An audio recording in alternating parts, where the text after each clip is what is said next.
আসসালামু আলাইকুম, স্বাগতম স্বাদযুক্ত ইউটিউব চ্যানেলে। আজ আমরা তৈরি করব কচুরমুখী ও আলু দিয়ে শিং মাছের দারুণ সুস্বাদু ঘরোয়া রান্না। সাধারণ কিছু উপকরণ দিয়ে কিভাবে মজাদার এই তরকারিটি রান্না করবেন তা আজ ধাপে ধাপে দেখাবো। যারা মাছের ঘরোয়া রান্না পছন্দ করেন তাদের জন্য আজকের রেসিপিটি অবশ্যই ভালো লাগবে। চলুন শুরু করি। শুরুতেই আমরা সরিষার তেল দিয়ে দিতেছি, এরপর আমরা পেঁয়াজ দিয়ে দিতেছি,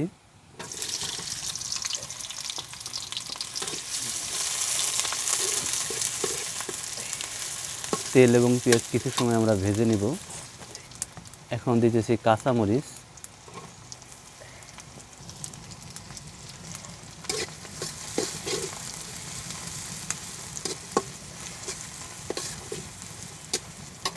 এখন দিতেছি আদা ও রসুন বাটা, এখন দিয়ে দিলাম হলুদের গুঁড়া,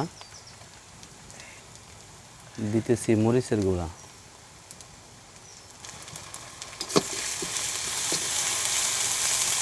এই সকল মশলা দিয়ে আমরা সুন্দরভাবে ভেজে নেব এবং লাল হওয়া পর্যন্ত ভাজবো।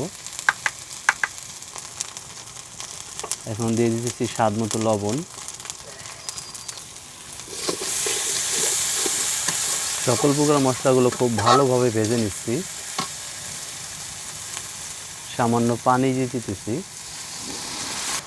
মনে রাখবেন, মশলা যত সুন্দরভাবে কষাতে পারবেন তরকারির স্বাদও তত সুন্দরভাবে হবে। আমরা চুলোর জাল একটু বাড়িয়ে দিয়েছি।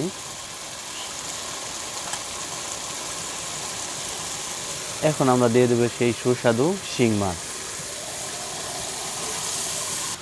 মাছ মশলা দিয়ে আমরা খুব সুন্দরভাবে কষাই নিচ্ছি। আর এই কষানোর মুহূর্তে চুলার জাল বাড়ানো থাকবে। আর আপনাদেরকে জানিয়ে রাখি, আমরা সব সময় মাটির চুলা দিয়ে রান্না করি। আমরা এখন মাটির ঢাকনা দিয়ে ঢেকে দেব।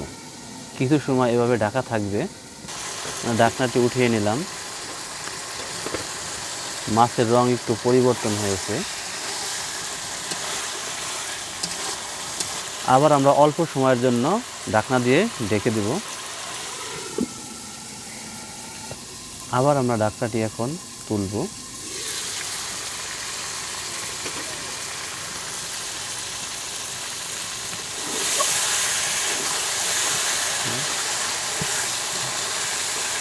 কয়েক মিনিট পর পর এবং ঢাকনা তুলতে হবে এবং দিতে হবে এবং সুন্দরভাবে কষানো লাগবে। এখন আমরা কড়াই থেকে মাছগুলো তুলে বলে রাখবো।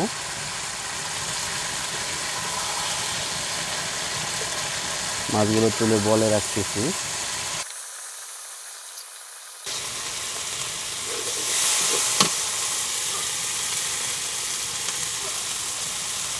এখন আমরা কচুরমুখী এবং আলু দিয়ে দিব এবং এগুলো সুন্দরভাবে সিদ্ধ করে নেব।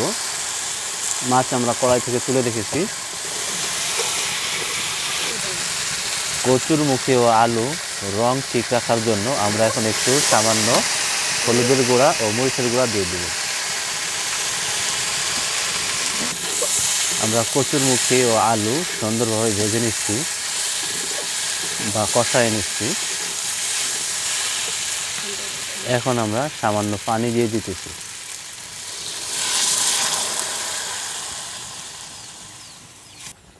পানি দেওয়ার পর জাল বাড়াই দিয়েছি এবং এটাকে সুন্দরভাবে একটু নেড়ে চেড়ে দিচ্ছি। এখন আমরা কিছু সময়ের জন্য ঢেকে দেব।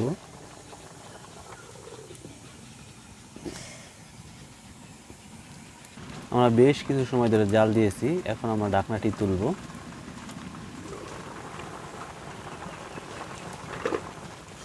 একটু নাড়াচাড়া দিয়ে আমরা সেই সুস্বাদু শিং মাছ এখন এই তরকারিতে দিয়ে দেব। দিয়ে দিতেছি।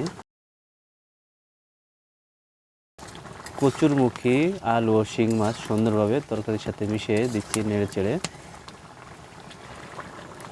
আবার আমরা কিছু সময়ের জন্য ঢেকে দেব।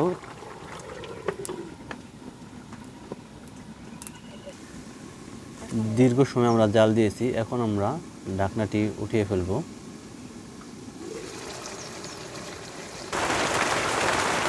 এখন আমরা পানি দিয়ে দেব ঝোল করার জন্য। আমরা পানি দিয়ে সুন্দরভাবে নেড়ে নিতেছি। আমরা আরেকটু পানি দিয়ে দিতেছি। এখানে জিরা এবং পেঁয়াজ ভাজা আছে, আমরা বেটে এই তরকারিতেই দেব। কিছুক্ষণ পরেই আমরা এই বাটা মশলাটি দিয়ে দেব। শিং মাছ, আলু ও কচুরমুখির উপকারিতা সম্পর্কে কয়েকটি কথা বলি। শিং মাছ শুধু সুস্বাদুই নয়, এটি একটি পুষ্টিকর মাছও। এতে রয়েছে উচ্চমানের প্রোটিন যা শরীরের পেশি গঠন ও ক্ষয়পূরণে সহায়তা করে। এছাড়া শিং মাছে আছে ভিটামিন বি12, ফসফরাস ও অন্যান্য গুরুত্বপূর্ণ খনিজ রয়েছে। কচুরমুখিতে রয়েছে খাদ্য আঁশ যা হজমে সহায়তা করে। এতে পটাশিয়াম ও অন্যান্য খনিজ থাকে। আলু শরীরের শক্তি যোগাতে কার্বোহাইড্রেটের ভালো উৎস। পরিমিত তেল ও লবণ দিয়ে রান্না করলে এই তরকারিটি একটি সুষম খাবারের অংশ হতে পারে। গরম ভাতের সঙ্গে এটি খেতে খুব ভালো লাগে। আপনাদেরকে জানিয়ে রাখি, আমাদের শিং মাছে ডিম হয়েছিল, সেই ডিমগুলো এখন এখানে দিয়ে দিলাম। মাছের ডিমগুলো আমরা তরকারির সাথে নেড়েচেড়ে সুন্দরভাবে মিশিয়ে দিচ্ছি। মিশানোর পর কিছু সময় আমরা জাল দিতেছি। এখন আমরা দিয়ে দেব পেঁয়াজ ভাজা ও জিরা ভাজা বাটা দিয়ে দিতেছি।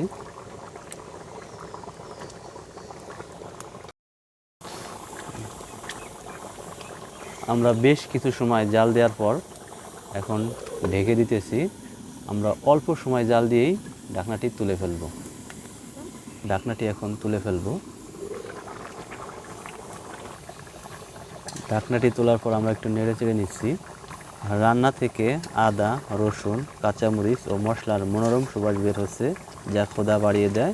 কচুরমুখী নরম হয়েছে, আলুও সুন্দরভাবে সেদ্ধ হয়েছে, আর শিং মাছ তার নিজস্ব স্বাদ ধরে রেখেছে। গরম গরম ভাতের সঙ্গে এই রান্নাটি সত্যি অসাধারণ লাগে। আলহামদুলিল্লাহ, আমাদের তরকারি অনেক সুন্দর ও চমৎকার স্বাদ হয়েছে। আপনারাও একবার বাড়িতে তৈরি করে দেখুন কেমন হয়েছে, অবশ্যই কমেন্টে জানাবেন। ভিডিওটি যদি ভালো লেগে থাকে তাহলে একটি লাইক দিন, শেয়ার করুন এবং এমন আরও সহজ ও সুস্বাদু ঘরোয়া রান্নার রেসিপি পেতে স্বাদযুক্ত চ্যানেলটি সাবস্ক্রাইব করুন। আল্লাহ হাফেজ।